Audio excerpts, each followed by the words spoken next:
అందులో ఏంటో ఒక సమురాయ్ కత్తి ఉంది, ఒక జపనీస్ డ్రెస్ ఉంది, ఒక గ్యాంగ్స్టర్లు పట్టుకున్న తుపాకులు ఉన్నాయి.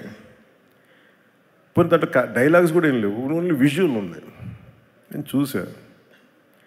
సరే నాకు అర్థం అవుతుందంటే నేను ఇంకొక 5 days తర్వాత వస్తాను సార్, మొత్తం ఐడియా పట్టుకొచ్చాను.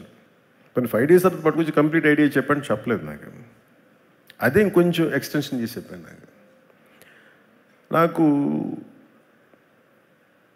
అంటే ఆ థాట్ చూసి నేను ఆ రోజు బుక్ అలా ఏదో ఫ్లో పెడితే నా కొడుకు వకీరా ఆ బుక్ చూసి క్వైట్ ఇంట్రెస్టింగ్, చాలా ఫ్యాసినేటింగ్ ఫీల్ అవుతున్నాడు. తెగ చూస్తున్నాడు, ఇది చాలా బాగుంది, ఇదే ఇదో ఇంట్రెస్టింగ్ ఉందనేది కాన్స్టెంట్గా అడిగేది. అప్పటికి రాశాడు ఓజీ, ది కాలింగ్ ఓజీ అని.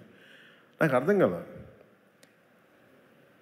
సో నాకు ఇది he is the director for Gen Z, Sujith.